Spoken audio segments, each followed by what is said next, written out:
Hey everybody, welcome back to another episode of Precision Rifle Media. If you're listening to the last couple of shows, you probably know that I went and shot a match. I did about as well as I would expect. I think I took 32nd out of somewhere's around 80 people, high 70s or something like that, which is about where I wanted to be. I haven't shot a match in a couple of years, and I didn't really have a ton of time to do a lot of practicing. I kind of got the rifle shooting good and went out and shot a match. So I guess all I have to say about that is if you if you haven't shot a match in a while, get out and shoot one because it was a blast. I haven't shot a match in a while, and uh, it was kind of getting to be a grind when I was shooting a lot of matches or trying to anyway, right? And like when I say shooting a lot of matches, I don't shoot a lot of matches compared to most people, but taking that little time off and then getting back out there, it was really fun. So and actually, I believe so. This week we've got Leon Weatherby coming on with L3I, uh, and I believe I saw one of his magazines at the match this weekend. I'm pretty sure, but we'll get a little more into that. But without further ado, we'll bring Leon in here and let him introduce himself a little bit about L3I. But Leon, it's great to have you on. Yeah, thank you. Yep. If for everyone who doesn't know, I'm Leon from L3I Design Solutions is the full name. I started the company a few years ago when I got into shooting. I originally anticipated just like doing some design work and started 3D printing stuff for myself, showing up to matches and guys asking about it and wanted their own. So ended up with a manufacturing retail operation that I wasn't expecting to have. So Yeah, so there you have it. I do think I saw one of your magazines up at the match in South Dakota here. awesome. So it's like the 700 Universal magazine. Yep, that one right there. I recognized it because it has the honeycomb, that real honeycomb pattern to it, right? Yeah, a lot of guys like that. We've had some guys complain that if you're, I think it's called apopophobic or atropophobic, or people have like a fear of like round patterns and stuff like that. And so we've come out with a version, like a special version over like a 4th of July time frame with just American flag on it. And we've looked at, different patterns and textures on them. So the honeycomb kind of came about with whenever we were MJF printing them in order to reduce the amount of material that was in the magazine in order to get a less heat buildup in the print chamber. So. Oh, sure. I can't imagine that people that have that phobia there's like one of those people, right? Like, I think we've had 2 or 3 of them email us already. So really, it's a small subset of the population, but I think it's larger than I would have thought. So that's crazy. Yeah, I wouldn't have guessed that. I never would have thought like, I don't know. That's weird. So, how many matches are you shooting a year? So this year I've been really busy doing like a basement remodel, and then L3I has kind of grown large enough. It's taken a lot more of my time, but I think I've shot 2 pro matches, 3 or 4 one-day matches, center fire matches, and then probably 4 rimfire matches so far. Oh, sure. See, when I was talking about like shooting a lot of matches, you already shoot more matches than me in a year, even when I was shooting a lot of matches. Last year, I shot an insane amount of matches. I probably shot 21 days, 4 2 days, not counting France, and then a dozen rimfire matches at least. Oh, that's right. You went out to France for the IPFR? IPRF, yeah. IPRF. International Precision Rifle Federation. Yeah, it was a pretty fun experience. Yeah, you guys showed them what's what too. We did well. We were prepared. So I think next go around they're gonna have their stuff in order. They'll put up a bigger fight for sure. Yeah. Well, it was kind of funny because I was following it and I was kind of posting some stuff on our Facebook page or whatever, just kind of like following it. Just, hey, everybody, look at look at Team USA is doing good, and then it was like, oh man. Yeah, we ran away with it. Yeah, that was crazy. It was like I completed in the limited class with 308. And originally, I was supposed to compete in the production class, but we didn't have enough guys that were going to go for the production class. So they used me to kind of fill in the limited team. Oh, sure. I got my start shooting the GA Precision production rifle. Oh, yeah. I shot that in the Pro Series my first year, and I did pretty well, and so I was able to qualify for the team under production. Now, if I were to try it, it'd probably be a lot more difficult. There's some really good shooters got in for those tactical classes and production classes now. Yeah. Yeah. It's crazy how fast the field fruit fly or a gnat or something flying around, bugging the heck out of me. As long as he doesn't land on the microphone, I guess, right? Yeah. It's crazy how fast the fields get stacked up, right? Oh yeah, especially when there's something to compete towards, like a world championship. Yeah. So So how I did think that it did work? real good for the sport Oh, in I think growing so. those divisions. Yeah, I think you're right. Do you know where it's going to be the next one? So it's going to be in South Africa near, I believe, Johannesburg. Yeah, that'd be a cool one. Yeah, because gosh, I can't remember his name. I had him on a while back, but one of the founders of the IPRF is out of South Africa. Oh yes, yes. I can't think of his Rob name. Ramsden. That's what it is. Yep. Yeah, really nice guy, super nice guy.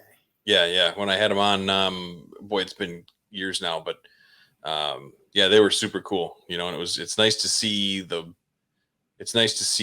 sport growing like worldwide, right? Because that just everybody gains from that, right? Um, and actually, South Africa, I want to say, is like the number 4, 5, 6, somewhere in there downloader of the show. Oh yeah, they have a pretty good series going down there with a lot of participation. They fielded a full team at the World Championship. They came dressed in like really nice suits and everything. Like Oh, really nice. made us look like we were slacking. Yeah. Them and the British Yeah. guys were dressed to the nines as well. Were they? Yeah. Then everybody went to work, and it was like, yeah. And then they show up in the jerseys and everything. But Yeah. that's pretty cool. How do you get on the team? How did that work out? So there's an application, and you had to list I think it was your 4 best matches at the time in the division you're applying for. So I had shot the K&M Collis match, the Punisher positional, and what was the other one? The Bushnell Steel Siege at Vapor Trail. I had won production in all those divisions, and then I took 3rd overall in the series at the finale. I lost to Ken Wheeler and Doug Koenig Oh, just by a few shots. I was close. So I had a high percentage. So it ranked me, within the top 3 production shooters in the country. And so there was a total of 4 or 5 slots, I believe. And there's 4 slots that was available for production. So that qualified me to get on the team for production. And then as the details started rolling in, we had some shooters drop out. And so we didn't have enough members to fill out the production team or the tactical team, the limited class team. So they just kind of pulled everybody into the limited team. And so I spun up a 308 barrel, broke it in real fast at a one-day match, and then went to France. The barrel had like 150 rounds on it when I showed up in France. oh, nice. So what do you do for a day job? So I'm a tool and die designer Oh, for okay. Honeywell. Oh, sure. Honeywell, like electronic components.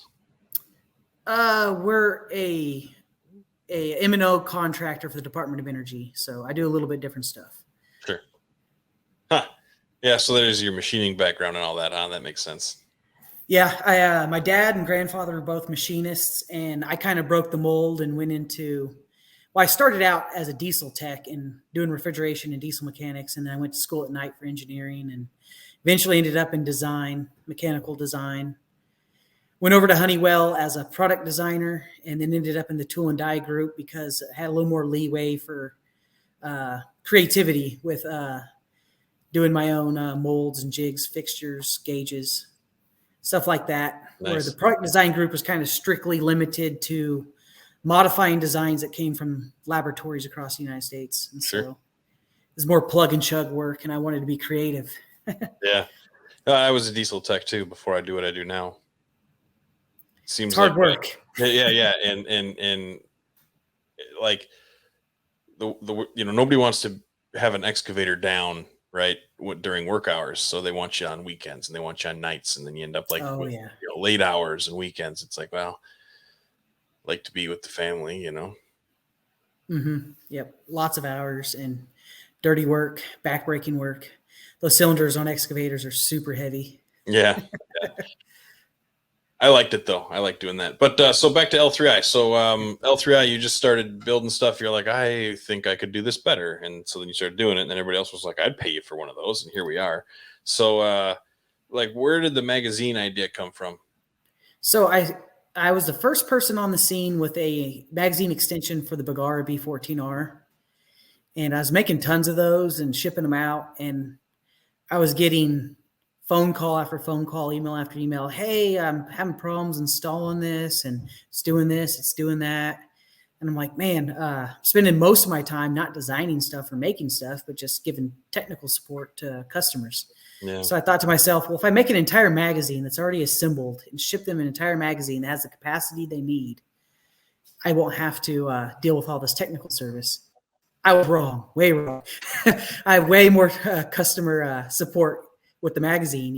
Hey, I need to get this adjusted just the right height. It's doing this, it's doing that. So that's what led me to multiple iterations of the magazine and kind of fine tuning it to be as user friendly and out of the box ready as possible.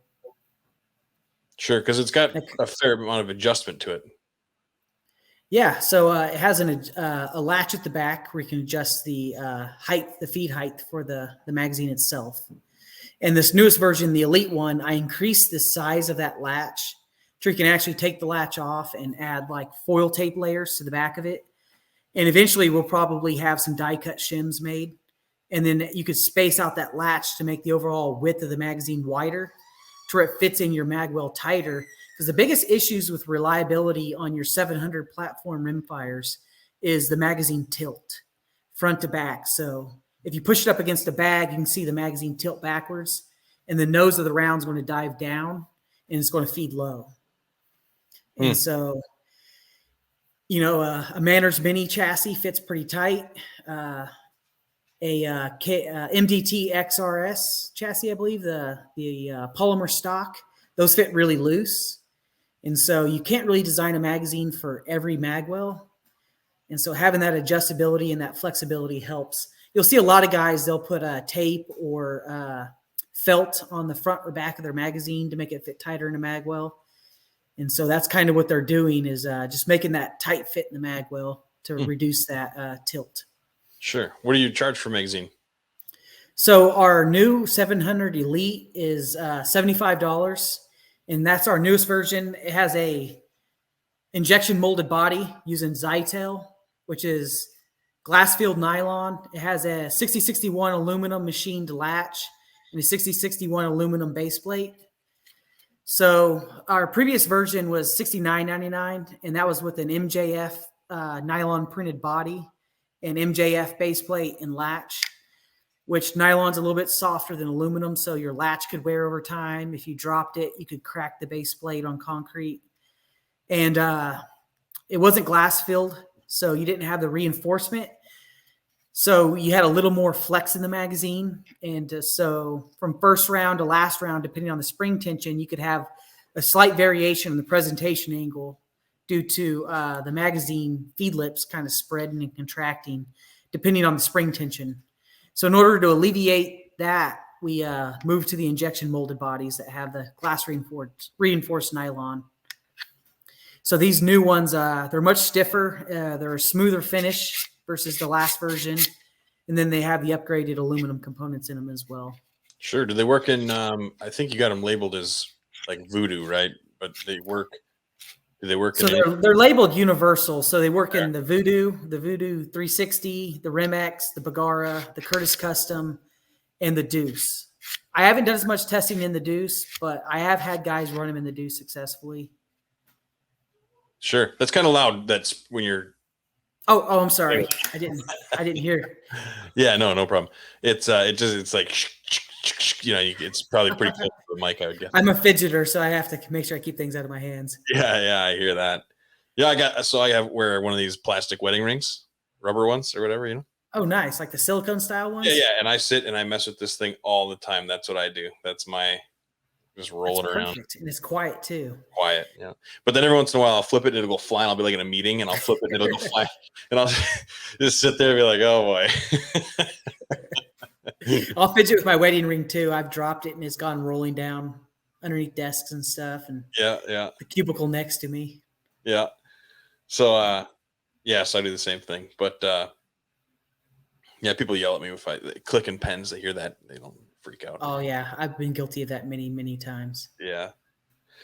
So okay, I guess when I was looking at your website, I thought it was labeled Voodoo. I thought you had like B14 in Voodoo. So Oh yeah, so we do have categories for rifles. So you can go on the Bagara category, the Voodoo category, and that magazine particularly will show up in both categories. oh, okay. So if a guy wants to shop by the type of rifle he has, he can just drop down, shop, go to Bagara and see all the items that fit his Bagara. He can go to the Voodoo column and see all the items that fit his Voodoo rifle. Okay. It's just kind of an easier way for like newer shooters who aren't as comfortable determining what product works with what rifle system. It kind of just helps them determine that. Sure. Yeah, that makes sense. I guess I was looking at it and I didn't, I'm like, well, I don't know why it wouldn't work, but it was labeled. Then I was on my phone and I've been, you know how it is, research and stuff on your phone. It gets Yeah. a little harder, but no, that's cool. So what else do you guys got? So we're about to launch our new CZ 457 magazine. And this is billet aluminum. It's a 13 round magazine, and it's made completely in the United States. The production version will be anodized black. That's just raw aluminum that I showed you now.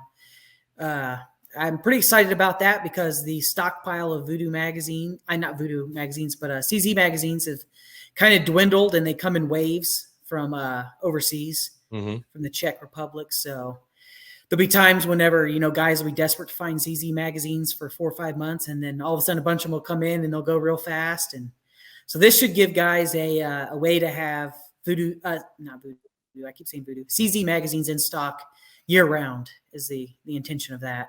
Sure. And so there'll be a higher capacity as well, so you won't need to run a magazine extension.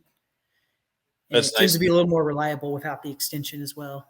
That's what I was just gonna say. It's nice to not have the extra, like once you start putting like the extensions on and all that stuff, everything seems to have another point to have some issues, right? A little more movement, a little more something to catch on, something to just, if you can have one piece made for what it is, that seems to work a little bit better. Yeah, you'll have the tolerancing stacking, because every extension has some tolerance and every magazine has some tolerance, and you fit them together and they don't always line up perfectly. And so the spring can hang up on an edge or a follower. And yeah. So you also have bolt knobs. Yes. So we have the M6 bolt knob that'll fit on a CZ and a Bagara. And we just recently launched our 5/16 18 thread bolt knob, which will work on a lot of your 700 platform type actions. And so it's a fairly generic design by the looks of it. If it's not really remarkable, but what we did is instead of using a lot of fillets, which is a nice rounded edge, we used chamfers. And so it has a little more traction to it than your typical bolt knob. Sure. And so it's not overly sharp, but it's not as smooth and slick as some of the other ones. Because when you're running the bolt knob, you really don't want to slip off of it, because that's when you get the dreaded ND. You slip off that bolt knob, your finger hooks into the trigger guard, and your six ounce trigger just decides to go off. So yeah, you never want to slip off the bolt knob. And I'm seeing a lot of the aftermarket bolt knobs are really slick design, and I'm like, well, that's not what we really want in the competition space when we're running these lighter triggers. Yeah. Well, now you're seeing people too, they're doing that where they push the back of the bolt with their thumb. Right. Yeah, I've seen that quite a bit as well, and that'll help prevent that as well. That, they say it prevents binding too, right? Yeah, you get that bolt going straight forward and not cocking one side or the other and binding in there. I just push harder and then send it home and bending and breaking. That's my go-to. Yeah, definitely. I've actually, my rim X is too smooth, so I'll go to throw it on a barricade, and the bolt will slide forward and strip around and just like let it loose inside the action, and then it's all jammed up. Oh, perfect. Yeah, so you can add, there's such a thing as too smooth as well. Yeah. I'm going to put together 22. I've been saying it for a long time, but I actually got to get around to doing it. But I think I'm going to go with Rimex. I think. They're really nice action, very well built. There's trade-offs with all of them. I think the Rim-X is one of the better feeding customs. The Voodoo is better extracting than the Rim-X. And so the Rim-X is more built around having a gunsmith put it together, and Voodoo's more of a complete package.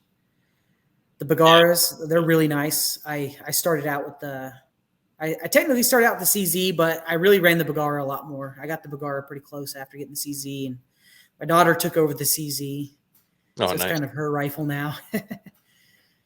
And so Yeah. from the Bagara, I went to the Rim-X, and my business partner Jeremiah runs the Voodoo 360.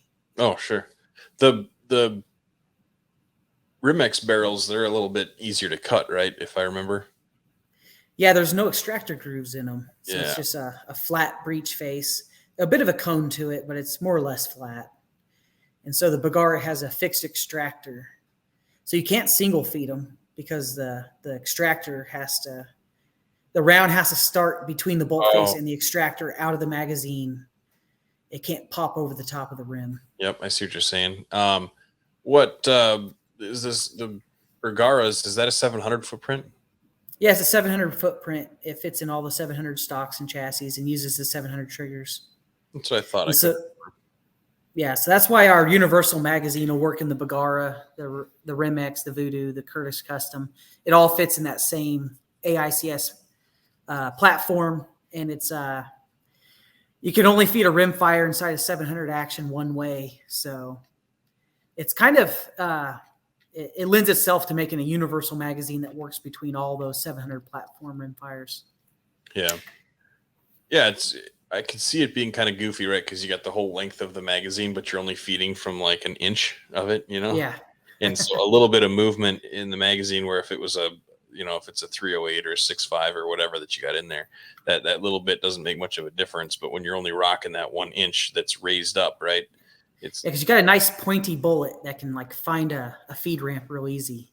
yeah. And then you have the shoulder of the cartridge that can funnel it into the chamber. But the 22, you have a blunt bullet and there's no shoulder, and it's got to hit that chamber pretty much perfectly, or else you'll shave a little bit of lead off the bullet, and then it changes the ballistic coefficient and the way it flies, and you get the flyers. So even if your rifle's feeding, it may not be feeding well enough to give you the precision you need with a 22. Well, that's the thing too, right? Is like these 22s, they might not be all that far at distances. What's a 22 match? Like 100 yards is it 100 yards that's the So stand? NRL 22 is typically 100 and in, unless you do option 2 and they can go out further. The PRS rimfire, which I'm a Midwest director of rimfire, so I shoot that more often. We go out to 300 yards fairly regularly, but a majority of our engagements are 150 and in. Yeah, and the targets, it's like there might be like a 5/16 or 3/16 target width. Oh yeah, they get so small. I mean, that's under a 1/4 inch, right? I mean, that's tiny. It's like the strap is milled out at the bottom, and that's what you have to hit. Yeah, like the KYL racks, you start at, like an inch and you go down to just the stem basically. Yeah. I saw that the first time because I've only shot 122 match, right? And I remember just being like, well, how am I ever going to hit any of that like that? Yeah, it's amazing the precision that the 22s have gotten to now. I started out in rimfire 3.5 years ago, and I've always been a 22 shooter. That's where I started out when I was young, shooting 22 with my dad on the weekends, and a Marlin Model 60, and people thought I was crazy for having like a 24 power scope on it. Yeah. But I was stretching it out to 100 yards shooting golf balls whenever I was like 10. Yeah. So I've always been kind of like interested in the precision rimfire stuff. And I started out center fire because that's what I was into when I started out. And then I quickly learned about NRL 22, and I'm like, oh, that's right up my alley. I want to do that too. And so. Yeah. Where are you based out of? So I live in Lee Summit, Missouri, which is a suburb of Kansas City. So you're Central Time then, so that was easy. Yep. It's translated pretty well. And so. And Kansas City is kind of a mecca for precision rifle. It Yeah. kind of, a lot of your old school companies, GA Precision, Manners, Badger Ordnance. We got Hoppies, RCBS, Bushnell, Athlon. They're all based in the Kansas City area. Hodgdon Powder. Yeah. Isn't So that there's a crazy? lot of matches close by and a lot of support. Yeah. Isn't that crazy how like certain areas will have a bunch of like, like you get up to, oh, where is it? I'm trying to think of the name of the town in Montana. Kalispell, Montana. You get up there and there's like a bunch of barrels and stuff. It's all just like gun parts and motorcycles, right? Or like, Yeah. all the barrel companies, they're in Wisconsin, all the, whatever. It's like these groups, it's like where there's an old company, there's people that know how to do it, and then they all kind of start doing it. And then, Yeah, you go where the talent is for sure. right. And so if you have an industry that's located, when it comes to cars, Flint, Michigan and Detroit, and you got all those people who know how to build cars. And so all the car companies that go there, and it really makes sense. Right. So that's just, it's funny. Like I said, just the way that works out. Oh, this town's full of guns. It's like out west in South Dakota, right? You got like long rifles, and you got K&P barrels, and you got Mac Bros actions, and they're all just kind of like, right. There's like nothing like what's out there, right? Like some motorcycles and like a bar and a whole bunch of gun companies, Yeah, definitely. I'm excited about Weatherby out of Wyoming. They just released a new action. They have a 700 pattern action now. And so I'm like, I'm a Weatherby. I want to run a Weatherby in PRS. Yeah, exactly. I'll show up to a stage and they're like, are you running a Weatherby? I'm like, no, they don't make one for PRS. Yeah. Yeah. Well, you're not related. Are you related to those Weatherbys? Not that I'm aware of. There's not very many Weatherbys in the United States. So, somewhere down the line, unbeknownst to me, maybe. But show up knocking. I'm a long lost cousin. Throw me in action. Give me a free rifle. Yeah, exactly. No, I didn't know they were coming out with that. I didn't know they came out with that because they always had that like 7 lug or whatever. They had that weird lug. Yeah, the Mark V action. That's the non Magnum's like the 6 lug, and then the Magnum's like a 9 lug. Yeah, something like that. Yeah. Yeah. Yeah, it looks like an AR almost. All the little pins that like line up, Yeah, it's pretty intricate. It's worked for a long time though. Oh, and yeah. they got Meat Eater, right? He pushes Weatherby. Yeah, I've seen that. I've never actually had a Weatherby or shot a Weatherby rifle, so I haven't. Interesting enough. I haven't either. They're the ones they used to have the would they have like a piece of ebony or something on the end of the stock that was like their thing, right? The old ones, or is that the Winchesters? I can't remember. I think it might have been. I know they were really big into big game hunting. Roy Weatherby kind of got his start out wildcatting on Mauser actions and making these big cartridges for big game hunting. Yeah, with like the dual radius cartridges and stuff. Wasn't that Weatherby? Yeah, the double radius. Yeah, that's their signature. Yeah. All the real fast stuff they had. Yeah, super overbore cartridges. Yeah. Like the 257 Weatherby, it's got, just insane velocities. Right.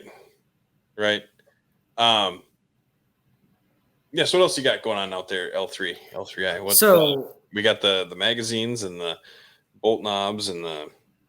Yeah, so I make a lot of 3D printed accessories, which extensions, mag blocks, stuff like that. But where we're kind of moving toward in the future and developing products is more in the machine space and the more durable goods. And so I just recently acquired a 3-axis CNC mill in my garage to prototype a lot of equipment. So the company's actually really small. It's me, my wife, and my business partner, Jeremiah, a good friend of mine. We worked together for a while, and I brought him in pretty early on when I got overwhelmed with the sheer volume of work that was being generated. And so he's more business savvy. He's more marketing oriented and customer focused, and I'm more behind the scenes design side of it. And so he does a lot with the R&D testing as well. So I can't discount the design contributions he's made. My wife, she runs a lot of the administrative office shipping.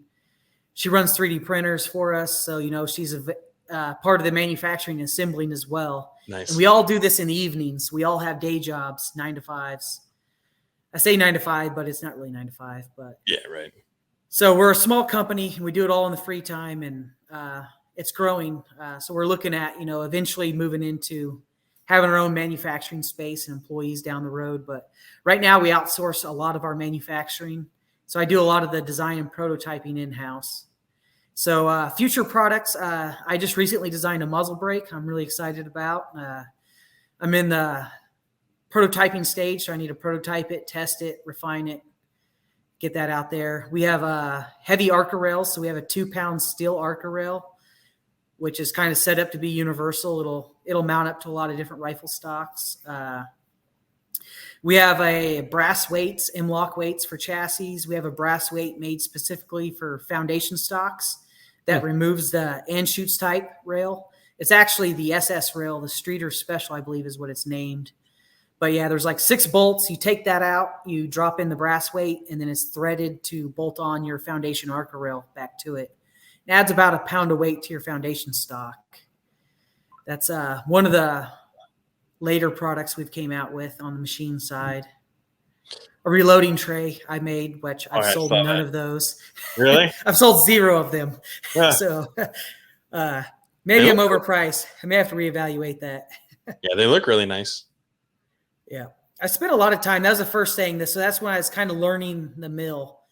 So I've ran some manual machines. I've never done any CNC machining up until purchasing that mill, and that was the first project I did. We got some internal weights for foundation stock too, the little hex weights. Ours have the O-ring on them, so you don't have to glue them in, which is kind of a nice feature. Let me think, what else do we have? I think that's it right now. The CZ mags are the next thing we'll release, and then I think the muzzle brake will come after that. I'm doing some early design work, some concept work on a Skunk Works project. It'll be the biggest one to date. Look forward to speaking to that more in the future, but it's on the rimfire side, and we're looking more into offering a complete system for guys who are looking to get into rimfire. So we have the magazine now, and we have some other components, and this will be kind of the whole enchilada. Oh, sure. Yeah, where a guy can kind of just buy the whole thing and be done. Yeah, buy an entire competition rifle from us. I mean, that'd be the end goal. I mean, but we don't even have a manufacturing license yet. So, I mean, that's real long-term down the road. But yeah, every bit of money we make for the business, we put right back into it. So it's going to be hopefully sooner than later. Sure. Where do you see L3I going? Just, I mean, I know you kind of said you want to have like a manufacturing facility and stuff, but like, where do you see it? Do you see it staying where you are? Do you see, what do you see? What do you see in the future? Quitting your day job? And that would be really nice. We've looked into the numbers. We really have to grow it significantly. And it's a lot of risk, right now my day job provides for, insurance and 401k retirement and living wages. And I think we're going to get there in the next few years at the rate of growth that we're currently seeing. Right now, we're kind of an accessory company. We're looking to becoming more of a precision rifle manufacturer, maybe down the road. That's kind of where our goals are at. They may be lofty. I have like adult ADHD, and I go on all kinds of tangents all the time. So, I may decide that's an awful idea. Why'd I ever think about that? I want to go in there over here. I want to do that. And I'll start a design, and then I'll jump on another design, and I'll come back to that one. And so my wife, April, and Jeremiah try to keep me focused. So that's it's like that meme that was going around. It's like, are you really a jack of all trades? You just have ADHD and you just got kind of good at a lot of things. That's me. That describes me perfectly. That one hits a little too close to home, I think. You know how to do this? Yeah. I mean, kind of. I want to do everything is my problem. Yeah, me too. I want to design everything. I want to make everything. I want to play with everything. I want to shoot every caliber under the sun. Mm-hmm. And guys keep telling me, man, you just need to stick with one rifle, one caliber, and just get one load and just get really good at that. And I'm like, it's not fun. Yeah, exactly. Right. So last year, I shot 6.5 Creedmoor, 6 GT, 6 BRA, 22 GT, 22 long rifle. 6.5 PRC. I played with everything. I shot sniper matches. I shot rimfire matches. I shot PRS matches, NRL 22, PRS rimfire. I did everything, a little bit of everything. Yeah. What's the next matches you plan on going to? So I got a GA Precision Rifle match this weekend. It's a club series match. And then I got the Punisher Positional, which is a PRS Pro Series match. That one's not too far from you. No, that's in Wichita. Yeah, it's about, well, south of Wichita. It's about 2.5, 2.75 hours from me. So I usually shoot that one every year. And I'm shooting the RCBS Rumble, which is 25 minutes from my house. And so that's 2 PRS Pro Series matches, under 3 hours for me. So you only need 3 to qualify. So I only really have to travel for one match. That's pretty sweet. I mean, anytime there's a match within like 3 hours, it's like, wow, I guess I got to do that one. I was in France and I was telling some of the British and the Swedish and Norwegian guys. I'm like, I got basically within 3 hours of me, like 9 PRS ranges and matches every weekend. And they're just like, oh my gosh, that's like heaven. We would kill for that. Yeah. I imagine it's not all that easy for them to practice. It's incredibly difficult. It seems like a lot of those guys are like military, right? Where they have places to, like designated places to practice and the ability to just grab a rifle and go. Not all. Yeah, there's a lot of regulations, and even rebarreling their rifle for a lot of them is you have to have paperwork to put a new barrel on your rifle. And so they have to have it proofed. They have to send it to a proof house and have pressure tested and stamped that was proof tested, and that's an additional expense on top of it. So a lot of those guys, they like running 6.5 Creedmoor because you can run more rounds through it. And so I saw a lot of 6.5 Creedmoor at the World Championship. Yeah, I bet.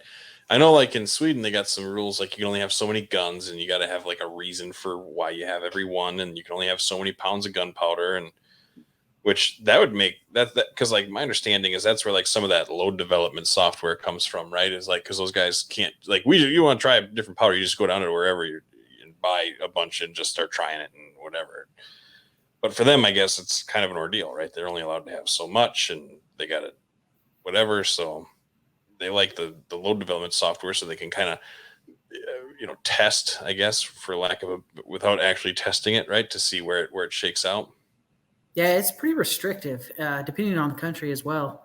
There's a lot of nuances in the rules to it. But I was rather surprised at how lax it was getting a rifle into France and traveling around with it. I showed up in the airport in France. I'm like, hey, I traveled with the rifle. I need the paperwork and sign off for it. And like, no, it's over there by the oversized baggage. Grab it and have a good day. Like, are you sure? And so I'm walking around international airport with rifle and ammunition, and I throw it in the trunk of the car and then, run down the highway, 75 miles an hour, and then drive right onto a French military base without showing my ID or any checkpoint or gate, or drive right onto the rifle range and take it out and start shooting it. And I'm like, this was way too relaxed. Yeah. Well, in everything that you hear being over here, you hear about how things are over there. So you're kind of probably a little on edge, like expecting it to be a lot more, everybody watching and paying attention. There's a lot of rules, but they assume you're going to follow them, I think. But I know as an issue, because in France, to have a magazine more than 10 rounds, it makes it I think it's a Class D firearm, which you have to have special permits, and I think you have to be like law enforcement, military only. So a lot of guys traveled with magazine extensions, and we found out halfway through the match that, that's like super big no-no, like hide those. And so like I got done with my 10-round mags because I had already looked up the laws, and I knew I couldn't bring 12-rounders or extensions. Guys, so I had to loan those out to the rest of the teammates so they could finish the match with them. Oh, man. Yeah. That's funny. It was a pretty fun ordeal. Yeah, that's crazy. You plan on doing that again? I might try and qualify here. I didn't try this year. I knew I was going to be pretty busy with a lot of other stuff. So I still have the production rifle. I might give it a try. Or I might try in the tactical class. I got my 308 as well. Mm-hmm. I told myself this year though I was going to kind of just concentrate on L3I a little more and spend more time with the family. I was away from the family quite a bit last year, so That's the struggle, right? Is yeah, if finding you're a balance. yeah, especially like it's if you're working and shooting, that's one thing, but if you're working, shooting, and then running a side business, like now you got these three things in the family, right? So it's like, and then if you want to be good, you actually want to perform. Now you're practicing, right, a fair amount, Mm-hmm. or you're at least shooting and shooting matches, and it's just so hard to find the time. It is. Yeah, time is that's my biggest resource right now. I Yeah. could have all the money in the world and it would make no difference because I don't have time to use it. Well, if you had yeah, all the money in the world, you wouldn't have to work your day job, and there you go. yeah, that'd be fantastic. have time Well, and money. how do you practice? How do you train, like for going to France? Like, let's just say, because that's pretty high stakes, right? That's a big deal. It's pretty unique, right? And I imagine you went out of your way to try and perform better. Yeah, so I got the barrel about so we actually got picked for the team like 2.5 months before we left for France. I got the barrel probably about a month and a half before France. So in order to train up for it, I took the barrel to a 1-day match and broke it in at the match. And then I had one other training session where I went to the range and ran about 150 of the federal premium gold medal match ammo that federal gave me to run in the match. And then got the dope on it and practiced with it. And then I took it to France. I didn't really have a whole lot of time to practice, but I was competing pretty Regular. much every weekend in between then with my 6mm. So Sure. I had a lot of rifle time last year. I shot a lot of matches. This year, I haven't shot as much in my performance shows, and I haven't done any load development. And I had to leave a match early this year because I was piercing primers because I was like, I can just throw this amount of powder behind this bullet. That should be good. And it wasn't. So this Just year's been rough. scooping it in the powder. It's a BRA. You can't overpressure these things. Yeah. Wrong. Wrong. Yeah. I didn't have heavy bolt lift, but I was punching the primers. I mean, I went 2 stages in, and I hadn't really dropped a target, and so I was doing really well. But I smoked 2 firing pins in 2 stages, and so I'm like, okay, it's done. Yeah. Yeah. At what point is it, how many firing pins is it worth, Yeah, I Um, didn't even have enough in the bag to finish at that pace. yeah. How many do you generally have? I only had the one. I actually borrowed a buddy's, and I ruined Oh his yeah. firing pin. I was gonna say, how many do you carry to imagine? I learned now. I ordered some extra firing pins, so I will have an extra. Yeah. Yeah, I could see having one or two, but when you said like at this rate, I'm gonna well, And I hadn't even got my components ready for this season yet. So I was running just the remnants of a bunch of different bullets. So just this year, I've shot 103 Vapor Trails. I've shot 109 Hornadies, 109 Bergers, 108 Bergers, and then 107 Sierra Match Kings. And so it's a different load with every bullet. And I've shot 3 different types of primers. The only thing that's been consistent this year is the brass, and it's been Alpha BRA brass the whole time. yeah. Yeah, I'm looking at switching to 6. I want to switch to 6 GT from 6.5 Creedmoor. I've been shooting 6.5 Creedmoor since like I don't know 14 or 15 or something. And it's Yeah, so what's that? I love the 6GT. I ran that all last year and the year before. Yeah, It's yeah. I got the reamer. But to get brass and to get bullets and to get I've already got a whole bunch of 6.5 Creedmoor stuff, right? So that's why I've stuck with 6.5 Creedmoor. There's a lot of stuff that's come out, but it's like now you got to buy dies, you got to buy bullets, you got to buy new powder. I got to get the 6 GT small rifle. I can't remember. it's small rifle. Small rifle primers, yeah. So now I got to Mm-hmm. buy. I have some, but I got to buy a whole bunch more now because, yeah, At least they're back in stock now. yeah, that's Price true. is a little higher than I want, but I think it's the new normal. It's not. I don't think it's going down, but No, I can learn to live with it. The primer's the lesser of the expense. If we can get powder and bullets to a good price, I'll be happy. yeah, yeah. Well, look at powder. I mean, last time I bought powder, I bought a whole bunch, so I haven't had to buy any in a while. But Well, I paid like $217 for 5 pounds of H 4350. No, 8 pound. Is it an 8 pounder? I can't Yeah, even. usually come in 8-pound Eight kegs. pound, 8 pound can. That's how long it's been since I've had to buy. Like I've got enough of to last me a long time. So afraid. I'm afraid to change calibers and be broke. So I ran 4350 in 6GT and it ran great. Did it? About 35 to 36 grains. I ran 35.8 to 36 grains behind most bullets and no pressure, really good SDs. I prefer 4350 in the GT cartridge. Hmm. So at least you want to get new powder. Yeah, right. That's a plus. Yeah, I just got a the lot of primers and brass and dyes and everything else. Barrel. 6.5 Creedmoor's kind of making a resurgence though. A lot of guys are It running is the heavies slow.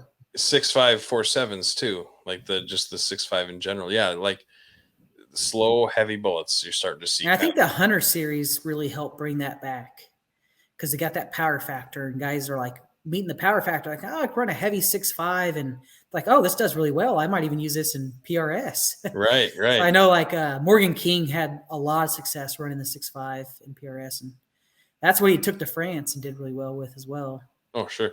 I think it's funny, like it used to be like 308 was like the big cartridge, Oh man, big 308. Gotta get Yeah. yourself a little 6.5 Creed. Now it's the bigger one. And now I show with a 6.5, they're like, oh, I can't believe you're shooting that big 6.5. The recoil on that thing, whew. It's like, oh. Last year, I shot the Vortex Team Sniper match, and I built a lightweight 6.5 Creedmoor for it. And so, in order to break in the barrel, I just showed up to a one-day PRS match and shot the carbon barrel 6.5, and it was like 12-pound rifle in a Manor stock, and I shot within a few points of my best match the entire season with that rifle versus a 19, 20-pound 6GT. Right. But I tend to drive my rifle. I don't do a lot of free recoil, and so the recoil doesn't make a big a difference in my score. Usually, when I'm missing, it's because I did something dumb. Yeah. Yeah. Luckily for me, like this last match I shot, I was just at the beginning of the show, I was talking about it or whatever, and it was really nice because it was one of the first matches I've shot in a while that if I missed, I knew that I missed. Mm-hmm. You know what I mean? The rifle itself was shooting really good. Everything was working well. Like I got a lot of hits right off the bat. Everything was, I'd pull the trigger and I know I missed because like didn't have a steady platform built or whatever, and you'd pull the trigger and be like, that, fell off the edge or something. But it's so nice to at least just know that when you miss, you missed, right? And it wasn't something, I think that's the biggest thing to improve in this sport is when you come in and you're just so gear oriented, and it's like it's gear. Gear's going to make me better. And then you talk to the guys that actually have reached the top of the sport, and they're like, the gear wasn't ever the problem until I got to the very top, and then gear matters. Yeah. Like if you're not like a top 10% shooter, I don't think it's your gear. More than likely, it's probably you. And that's me. I'm not in that top echelon, and yep. I know it's not my gear. It's me. It's just me not, getting the practice, the reps, having the discipline that I need. And it's funny. But, I go out to shoot this match. Everybody's like, "What are you going deer hunting?" I'm like, "What do you mean?" They're like, "You got a sling and like a plaid shirt on," and I'm like, "Oh, I don't know."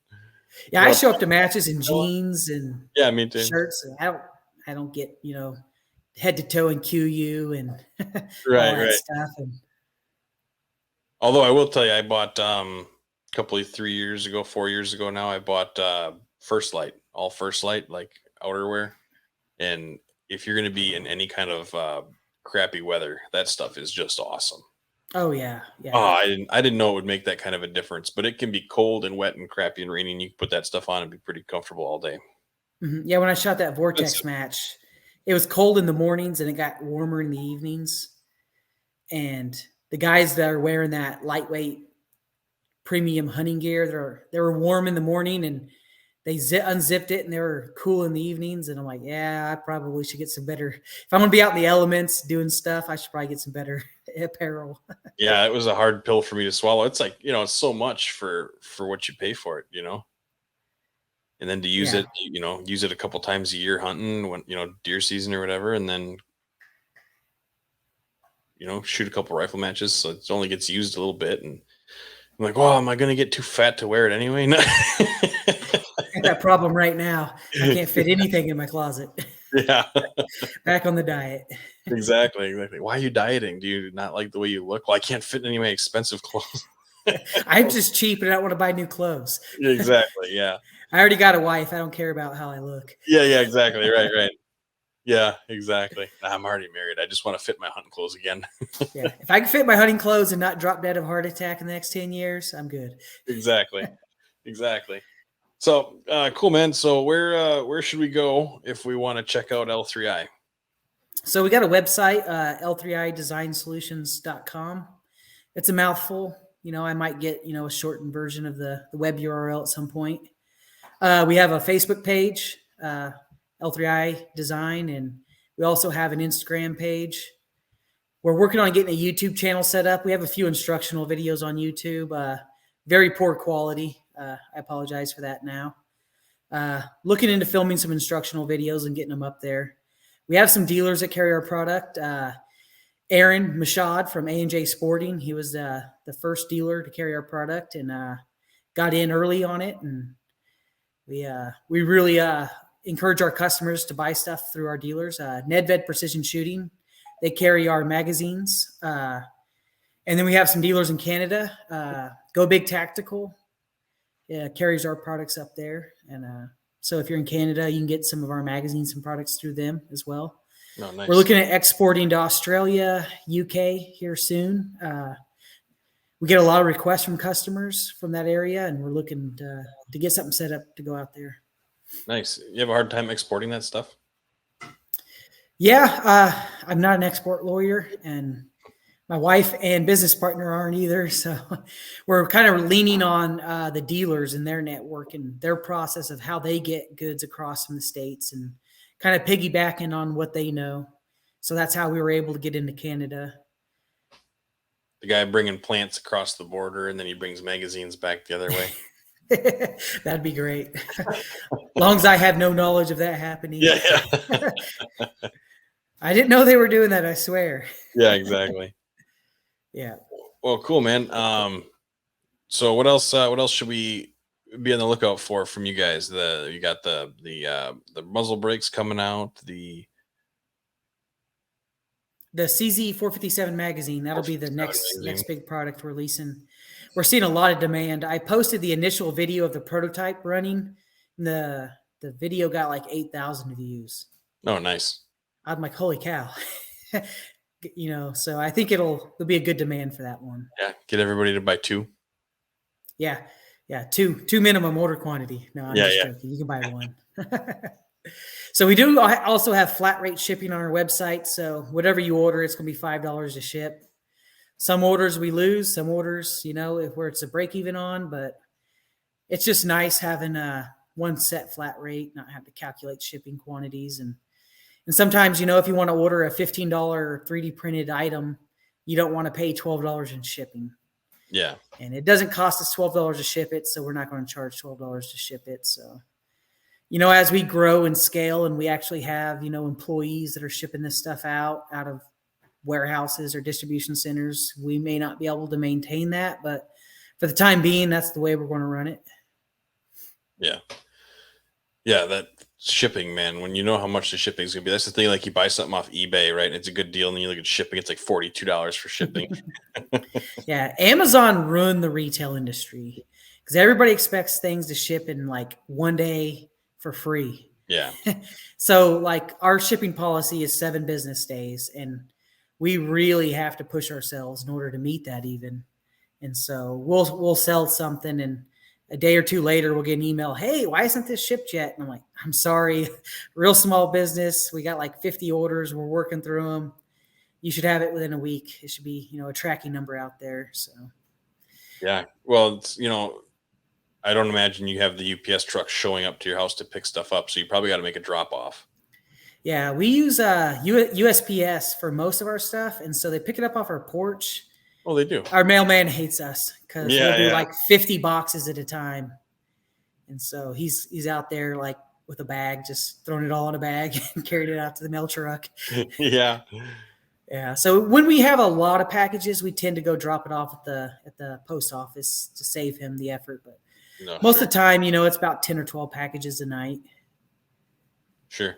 Yeah, that's the thing. Shipping is a pain if you don't have if they're picking it up right from your house, that's not so bad. But like for me, I have to run stuff to the post office if I want to ship USPS, right? And then I live in a small town, a smallish town, I guess. And then the post office is only open for like 45 minutes after I get off of work.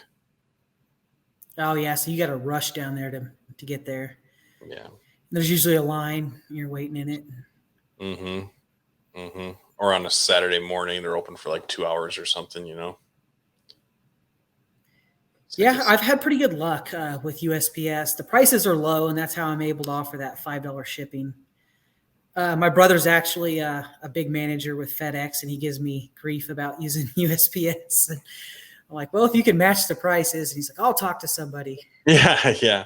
I had FedEx call me and tell me that they didn't want to do business with me. So Yeah, it's not surprising. yeah, because I'm shipping guns and stuff, and they didn't like that. Well, you're not a manufacturer. I said, I'm a manufacturer. And they were like, yeah, but you're not a big one. Okay. Yeah. Yeah, I tried to ship a rifle one time, and I looked up all the rules and regulations of shipping a rifle, and I was legally allowed to by USPS policies. And I showed up and I told them what it is. I'm like, no, we're not shipping that. And I showed them the policy, and they're like, no. I'm like, oh, dang Well, it! who are you shipping through? It was a rifle Through the post through office. the post office. Yeah, Oh, yeah. I've used them for rifles. You can't ship handguns. yeah, yeah. You're allowed to ship rifles, but I guess this employee just was like, no, no guns whatsoever. Huh. And I couldn't convince him otherwise, so I went Seems, to my FFL and had them ship it. yeah, it seems weird. I know, like, you got to be careful if you go to like the USPS store because that's not actually USPS. They're like a third party deal, right? They just Oh, okay. they call themselves the USPS store, but so they have their own set of rules and stuff, and then they just package it up for you, print out a label, and then they have the UPS truck come get it. Yeah, yeah. I have a UPS store not far from me. I've shipped some stuff through. Yeah, my wife didn't like me going there. Last time I went there, I wrecked her car in the parking lot. So, Oh, perfect. Perfect. Yeah, that was one thing. Like they wouldn't ship scopes or anything for me. The UPS store. oh, okay. They asked you what was in the box, or Well, I just brought the scope in, and it was going to have them package it and stuff, right? oh, okay. Since they saw what it was, okay.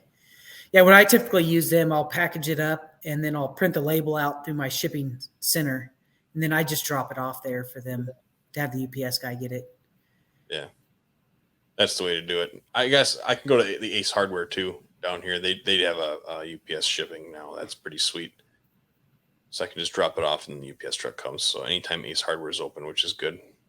Yeah, so I have a stamps.com account, and I think you get a little bit of a price break I think you do. with UPS and USPS, and I can print the labels right from it. And then my website's integrated into the stamps.com account, so the orders automatically push into it.